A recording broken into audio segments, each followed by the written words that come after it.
So Jacob called unto his sons, and he said, gather yourselves together, that I may tell you that which shall befall you, watch this, in the last days. Gather yourselves together, and hear, sons of Jacob, hearken to Israel your father. Listen to me, boys. I'm going to tell you what's going to happen to you in the last days. This phrase, in the last days, is used 14 times in the Old Testament. Every time it deals with prophecy. Rabbinical writers note that every time this phrase is used, it talks about the last days of planet Earth. Genesis 49 is one of those incredibly rich passages that deals with Bible prophecy. He gathers his boys, who will be the tribes of Israel. They are the nation of Israel collectively. And he says, I'm going to tell you now, while I'm on my deathbed, it's about time for me to go. But I'm going to tell you, boys, what is going to be in the last days. Genesis 49 is a powerful prophetic passage. If you're interested in Bible prophecy, this is a real key study. And I'll simply scratch out an outline for you tonight that might stimulate your thinking, that you can study through, think about, ponder, and glean more from. But it deals with the last days of Israel, the nation. And what is happening here is amazing. Let's take a look.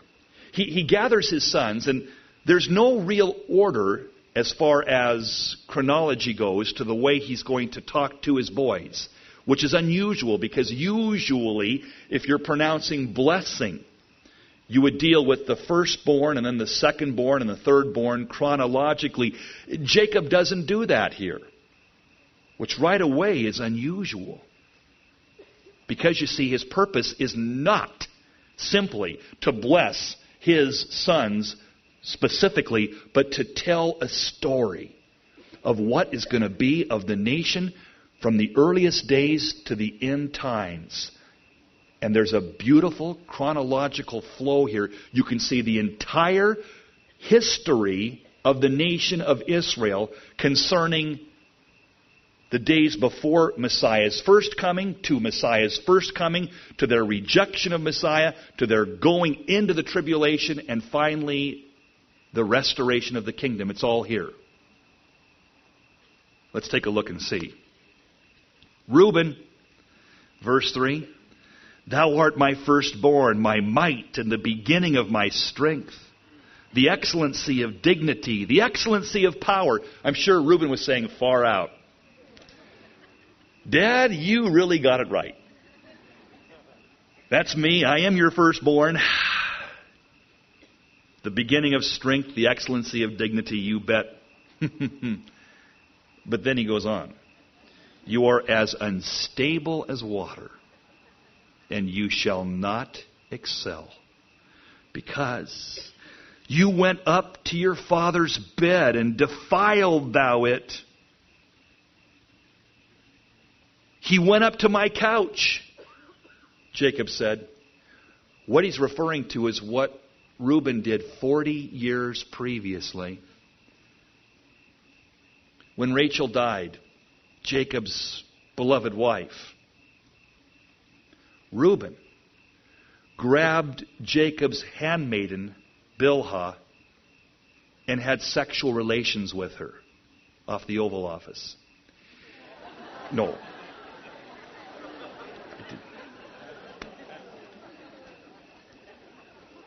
And it was terribly, terribly wrong.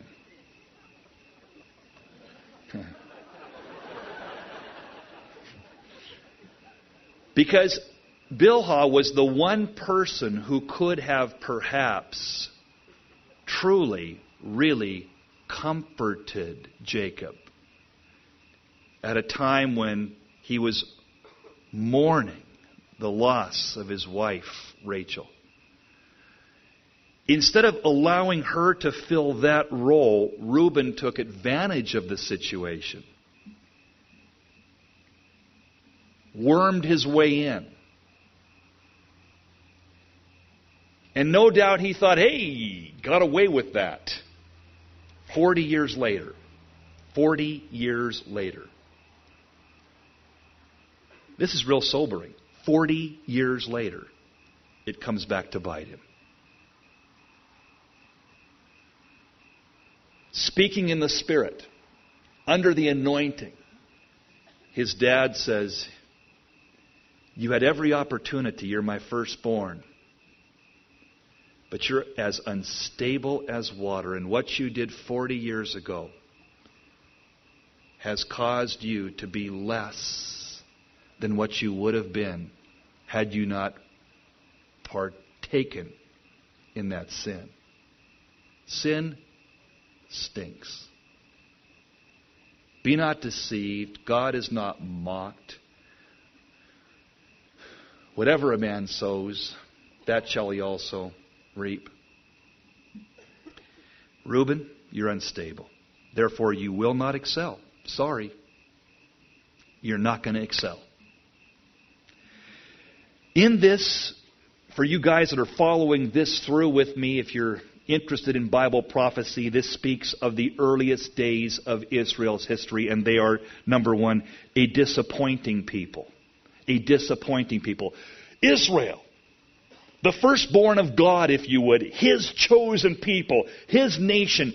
What did they do? Right as soon as they were birthed as a nation, coming out of Egypt, crossing through the Red Sea, going to Mount Sinai, they committed spiritual fornication. Here they were firstborn. But what did they do while Moses was up on the mountain getting the word of the Lord for this group of people? They were fornicating. Just like Reuben. They were dancing nakedly around a golden calf. They were partying. They were fornicating. They were sinning. They were into idolatry. Physical fornication, spiritual fornication. They were really blowing it. It was a disappointment. Moses was so disappointed that he threw down those tablets. You know the story. A disappointing people. Yeah, that's how it started. Just like Reuben is the firstborn, so too Israel, the nation that God called and delivered from Egypt, would be unstable as water, committing fornication, just like Reuben. Which led to the next couple of verses. Simeon and Levi, he says now, after Reuben hears that, and he goes, oh man, oh boy. And his heart must have felt sick. But he knew it was true. He looks at Simeon and Levi. Simeon and Levi are brethren, instruments of cruelty are in their habitations. O my soul, come thou not into their secret, unto their assembly, mine honor, be not thou united. For in their anger they slew a man, and in their self-will they digged down a wall. Cursed be their anger, for it was fierce, and their wrath, for it was cruel. I will divide them and will scatter them. Why? Simeon and Levi, two brothers. Remember their story in Genesis 34? These were the two boys. This story is alluding to that fact when Dinah, their sister, was raped by Shechem from the city of Shechem. We talked about that Sunday. It was Simeon and Levi who hatched this plan to get all the Shechemites to circumcise their men. And when the men were in pain, they unsheathed their swords, Simeon and Levi did, and chopped up the Shechemites. They slaughtered them. Jacob's alluding to that, referring to that. And he says, because of that, Simeon and Levi, because you're self-willed, You didn't wait on God. You didn't look for advice. You just went out and did your thing in cruelty, in rashness. You depended upon yourself. You tried to make justice in your own energy. Because you're self-willed, you're going to be scattered. This number 2, if you're taking notes for you Bible students, you can still see. First, a disappointing people. Secondly, a dispersed people. That would be the second phase in Israel's history. They would be scattered and dispersed. 2 times, just like 2 brothers, Simeon and Levi, so too 2 times. Who? The Assyrians, 722 BC, and the Babylonians, 586 BC. The Assyrians and the Babylonians would cause the people of Israel to be taken away into captivity. The 2 big captivities, the 2 big dispersals in the Old Testament days, that's what happened. After they were a disappointing people, they began to depend upon their own alliances with other nations. They didn't look to God. They didn't trust in God, but they made agreements with the Egyptians. They looked to their own ingenuity. They were self-willed, just like Simeon and Levi in the story. And consequently, because they were self-willed, the people of Israel, they too were dispersed, scattered, taken into captivity. But after being a disappointing people and a dispersed people, good news. Good news. After their dispersion, Judah, verse 8, Judah, thou art he whom thy brethren shall praise. Thy hand shall be on the neck of thine enemies. Thy father's children shall bow down before thee. Judah is a lion's whelp. From the prey, my son, thou art gone up. He stooped down. He couched as a lion, and as an old lion. Who shall rouse him up? The scepter, verse 10, shall not depart from Judah, nor a lawgiver from between his feet until Shiloh come. And unto him shall the beginning of the people be, binding his foal unto the vine, and his ass's colt unto the choice vine. He washed his garments in wine, his clothes in the blood of grapes. His eyes shall be red with wine. His teeth shall be white with milk. Now we see the mention, after being a disappointed people and a dispersed people, now they could be a delivered people because Shiloh would come. It speaks of Jesus' first coming. Jesus was from what tribe, gang? The tribe of Judah. It's talking about Jesus here. The story is perfect in its chronology. All kinds of things we could explore and don't have time to. Suffice it to say, he's seen as a leader in verse 8. Jesus, the Lion of the tribe of Judah. He's seen as a leader, that he is going to have his hand upon the neck of his enemies. And they shall bow down to him. He's seen as a leader in verse 8. He's seen as a lion in verse 9. A lion who is unstoppable. He is seen as the Lord in verse 10. This is important. The scepter shall not depart from Judah, nor a lawgiver from between his feet until Shiloh come. Shiloh is a name for Jesus. Its root is shalom, peace. It speaks of the Prince of Peace. It's a name for Messiah. Interesting. Because Josephus tells us something that's most intriguing to me, and that is the rabbis understood this. They understood this text. They understood Shiloh would come, and it was this prophecy that kept them going. That the scepter, verse 10, shall not depart from Judah until Shiloh come. And that is why in the year 12 A.D., the rabbis ran through the streets of Jerusalem, tearing their clothes, throwing dirt in the air, screaming in anguish, because they felt that the Lord didn't keep his word. They were troubled by this prophecy. They understood this to be taken literally, that the scepter shall not depart from Judah until Shiloh comes.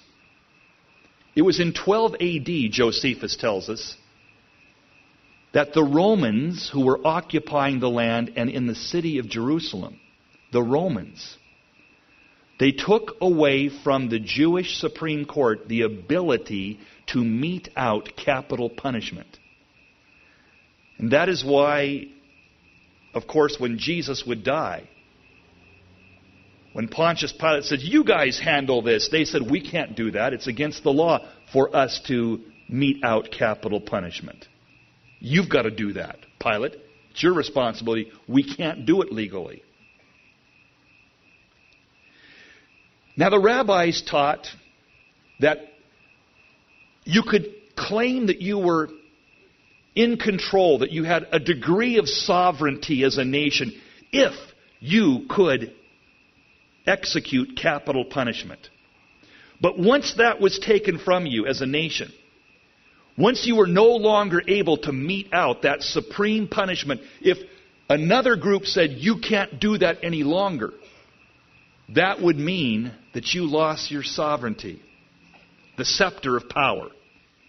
So in the year 12 AD, the rabbi said, "Oh no," when the decree was read in Jerusalem that you can no longer take capital matters into your own hands. We've lost the scepter. They said, we've lost the scepter. And in Genesis chapter 49, the prophecy is, the scepter shall not depart from Judah until Shiloh come. And Shiloh isn't here.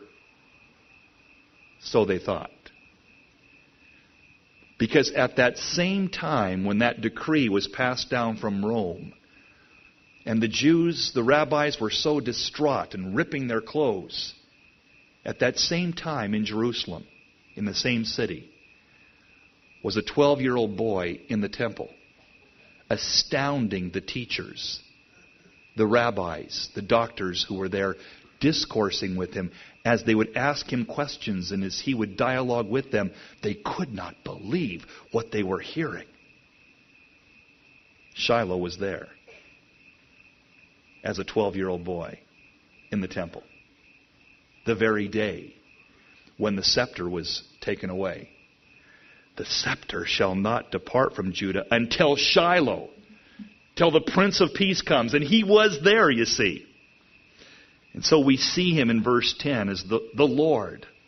He is the leader. He is the lion. Verse 10, he's the Lord. Verse 11, he's the landowner. This idea of binding his foal, his ass's colt, washing his garments in wine, his clothes in the blood of grapes, and his eyes red and his teeth white. It all speaks of him purchasing the property, which he did with his own blood, his garments splattered, his eyes red, his teeth white. It's all the language of redemption. It's all the language of Jesus. And I wish I could go into this tonight, and I won't. But you can meditate on it if you choose and cross-reference it if you would, and you will see an incredible portrayal of Jesus. He is spoken of here, first as the leader, and then as the lion, and then as the Lord, and then as the landowner, the possessor of all. So we see, again, first of all, a disappointing people, and then a dispersed people, then a delivered people. Shiloh has come, the deliverer is here. But what happened? They rejected him. We will not have this man rule over us. Away with him, they said, as a nation. They rejected him. Crucified him. And so, Zebulun, verse 13. Zebulun shall dwell at the haven of the sea. He shall be for a haven of ships. His border shall be unto Zidon. Zidon is up in Lebanon today. Zebulun shall be a haven for the sea. It speaks of an exiled people, shipped out, if you would. That's the idea here. After they rejected Jesus and said, we will not have this man rule over us, the next thing that happened, within 40 years, the Romans came down, destroyed Jerusalem, burned the temple, and the Jewish people were dispersed and scattered. They were a people who were exiled. The country ceased to be. The Jews were scattered. The city of Jerusalem destroyed. The name was erased off the maps, and it was called Aelia Capitolina from that point on for many centuries, trying to eradicate even the memory of Jerusalem. The Romans were determined to eradicate the memory. They changed the name of Jerusalem, and they called the country no longer Israel, no longer Judah, but they called it Palestine, which means Philistine country, after the enemies of Israel. And they were exiled across the seas, just like Zebulun speaks of. Around the world, they were exiled. And after being an exiled people, they were exploited. The story goes on, verse 14. Issachar is a strong ass couching down between two burdens. He saw that rest was good.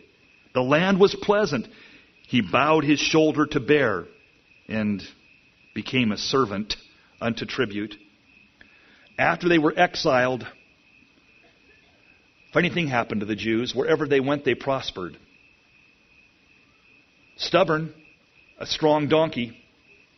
Still stubborn, still resistant, still refusing to recognize Yeshua, Jesus, as Messiah. But yet wherever they went, this strong donkey, the land was pleasant. He bowed his shoulders to bear. The idea there is of a donkey loaded down with goods, and that's true. The Jewish people went into every corner of the world, into virtually every culture on the planet, and they prospered. They prospered. But because of their prosperity, they were persecuted. They were blamed. They were burdened. They were exploited. The pogroms of Russia,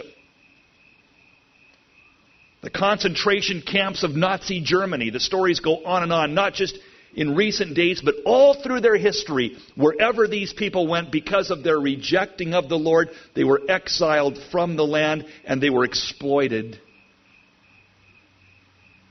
And you who know anything about history know the story of the wandering Jews. Blessed, prosperous, successful in so many ways, and yet becoming a servant. A strong donkey, laden down with goods, but a servant, exploited, used, persecuted. Verse 16, now we get into the future things. Dan, verse 16, shall judge his people as one of the tribes of Israel. Dan shall be a servant by the way, an adder, or a poisonous snake in the path that bites the horse's heels, so that his rider shall fall backward. Oh, I have waited for thy salvation, O Lord. Dan speaks of a poisoned people. What do you mean, John? A snake is going to come out of the tribe of Dan. After they are exiled, a snake is going to come on the scene who will smite, who will bite, who will poison. And that is why the rabbis to this day believe that a false Messiah will appear. We, as Christians, call him the Antichrist. And they pinpoint the tribe of Dan. He will come from the tribe of Dan because of this prophecy. From Dan. From the tribe of Dan. That tribe that was in the northernest part of Israel, closest to the world, if you would. The pagans, if you would. The Assyrians, the Babylonians. Dan, the tribe that constantly got trampled on by those pagans and became the most pagan of the tribes because of that. Dan, from Dan, will come this one, a serpent, who smites and bites and poisons. Sneaky, treacherous, sly, dangerous. It's Antichrist. I too strongly believe that Antichrist will have a linkage to the tribe of Dan, but that's another story that we'll get into at another time. But it speaks of a poisoned people. And after that, he cries in verse 18, oh, I've waited for thy salvation, O Lord. You see, you can hear the heart cry of Israel, of Jacob. Oh, this Antichrist, this poisonous snake, this slimy serpent. I'm waiting for your salvation. But you see, after Antichrist appears in his slithery, deceptive, treacherous, poisonous way, and the Jewish people first ride on him, believe in him, pin their hopes to him, he's going to bite them. They're going to be bucked off that horse, just like it says here. They're going to think, they're not going to call him Antichrist. But, you are wonderful. You're awesome, world leader, solver of our problems. But he'll bite them. And after being poisoned, then verse 19, Gad, a troop shall overcome him, but he shall overcome at the last. There's going to be persecution, a persecuted people. After poisoned people, Dan, comes Gad, a persecuted people. Because Antichrist will lead a worldwide persecution against the Jewish people. His hatred will be venomous against Israel. He will bring his troops to Israel to destroy Jerusalem. The Battle of Armageddon will culminate that whole entire event.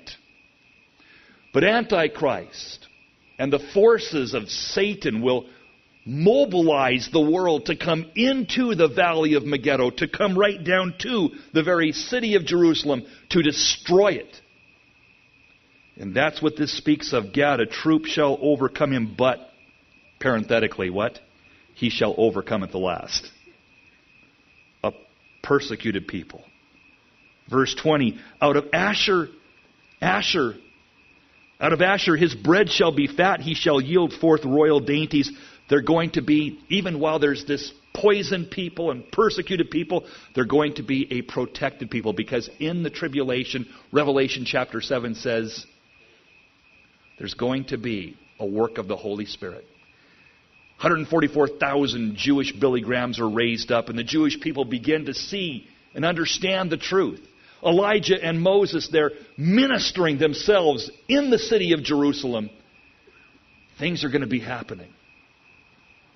They're going to be fed, if you would. They're going to be protected. They're going to be fed royal dainties, real truth, king's food, angels' food. That's the idea. And they're going to be tucked away eventually. They're probably in the rock city of Petra or thereabouts, Basra. When Antichrist is seeking to destroy them in anger, God will carry them away into the wilderness, into the place that He has prepared for them, the Scripture says, and there they shall be hidden and taken care of royally. That's what this speaks of. And Naphtali, verse 21, after this persecuted people and protected people, Asher the protected people, Naphtali is a hind let loose. He's a deer.